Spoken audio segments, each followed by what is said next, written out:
वीना गोयल जी। श्री हरिवंश। गुरुदेव राधे राधे। श्री हरिवंश। प्रभु, यदि साधक भगवत प्राप्ति करना चाहता है और पूर्व जन्मों के किसी अपराधवश कोई शारीरिक रोग भजन में बाधा हो, हाँ, पहले इसका उत्तर ले लो। आज का सत्संग सुना? आज के सत्संग में था भगवान आपके वर्तमान के देखते हैं, पूर्व जीवन को नहीं देखते। तो आपने सुना सत्संग? आज सुना? नहीं सुना, इसलिए प्रश्न किया। सत्संग एक अमूल्य वस्तु, यदि सुने तो प्रश्न ही न रह जाए। ध्यान दो, सत्संग में आज एक वचन था कि भगवान वर्तमान के जीवन को देखते हैं, पूर्व के जीवन में नहीं। ये कितना पापी रहा है, नीच रहा है, ये नहीं देखते।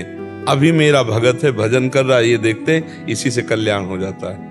पूर्व के पाप तो भगवान के शरणागति से नष्ट हो जाते हैं। भगवान पूर्व को नहीं देखते, वर्तमान के संबंध को, वर्तमान के भजन को, वर्तमान के आचरण को देखते हैं। इसीलिए कोई भी भगवत प्राप्ति कर सकता है। कि मान लो हमारा पूरा जीवन गंदी बातों में व्यतीत हो गया, आज से हमें पश्चाताप हुआ, सत्संग सुना, आज से भजन शुरू कर दिया, तो आज से हमारी भगवत प्राप्ति की यात्रा शुरू, हमें भगवत प्राप्ति हो जाएगी।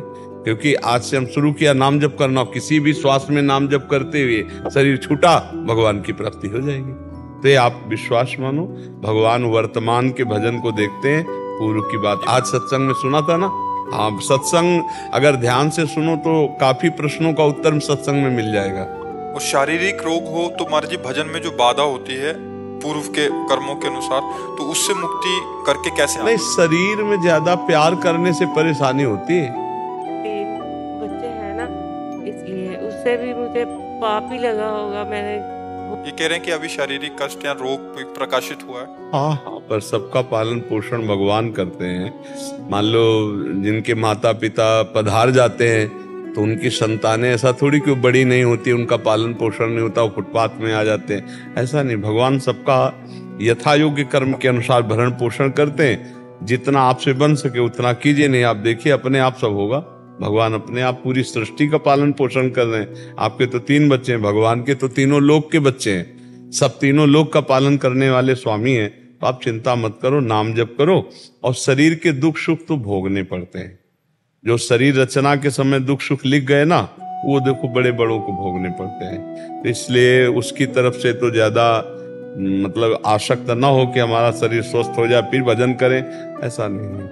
अगर प्रारब्ध आ गया भोगने का तो भोगना ही पड़ेगा, बड़े बड़ों को भोगना पड़ता है। अगर मन में भगवान का भजन ना हो तो शरीर के कष्टों में इतना दम है कि जीव मृत्यु मांगने लगता है। तो हमें लगता है कि अगर नाम जप हमारा चलता रहा तो हम हर कष्ट सह जाएंगे। नाम जप नहीं चला तो फिर बड़ा कष्ट, संसार फिर यही तो भोग हैं। नाना प्रकार के रोग, नाना प्रकार की विपत्तियां, नाना प्रकार के संकट कष्ट देते हैं। इसलिए चिंता न करें, नाम जप करें, उसी से सहने की सामर्थ्य आ जाएगी और उसी से परिवार का भी वो सब पोषण करते हैं, सब व्यवस्था करते हैं। ये सब कुछ ना होगा। भगवत हत्या हुई हमारे द्वारा, तो कहीं इसी के कारण तो नहीं हो। खैर, हम ये तो जरूर बार बार सब गृहस्थों से प्रार्थना करते हैं कि ये जो आप गर्भ हत्या, भ्रूण हत्या करते हैं, ये महापाप के अंतर्गत आता है और ये आपको दंड देगा। आपके परिवार में, आपके शरीरों में ये नाना प्रकार के विघ्न पैदा कर दे। सोचो, आपका छोटा सा बच्चा, संतान जो आपके गर्भ में पल रहा है, आप उसे नष्ट कर दें तो पाप नहीं बना? आपके आंगन में बच्चा खेले, एक थप्पड़ कोई मारे आके तो आपके कलेजे पे लगता है, और आपका बच्चा जो गर्भ में खेल रहा है आप उसको नष्ट करवा रहे। तो ये गलतियां सत्संग ना होने के कारण, संयम ना होने के कारण और नाना प्रकार की कुमार्गगामी प्रवृत्तियों के कारण, जैसे बच्चे मर्यादा से नहीं रह रहे हो, कभी ऐसा दोष हो गया फिर गर्भ हत्या करवाना, भ्रूण हत्या कराना, या संयम से गृहस्थ नहीं रह रहे, उनको संतान की आवश्यकता नहीं, असावधानी की, गर्भ रह गया अब उसको नाश करवा देते हैं। ये महत पाप है, महापाप है। मतलब भगवान ही रक्षा करें। ये ऐसे पाप है कि वो तुम्हारे पूरे परिवार में अशांति पैदा करे रहेंगे। उनका मतलब बल बहुत विचित्र है। जैसे सोता हुआ कोई पुरुष, उसकी हत्या करना, गर्भ स्थित बालक की हत्या करना, किसी सोती हुई स्त्री की हत्या कर देना, ऐसे कई ऐसे महापापों में, ब्रह्म ऋषियों की हत्या कर देना, महापापों में आता है कि ये बहुत दंड देने वाले।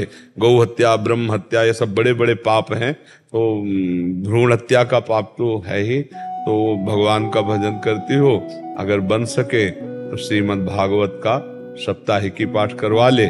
मर्जी से नहीं किया, परिवार में रहते हुए तो मजबूरी में। देखो, 3 को पाप का हिस्सा बराबर मिलता है। एक प्रेरक, करो ऐसा, और एक कर्ता जिसने किया, और एक अनुमोदन, बहुत बढ़िया किया।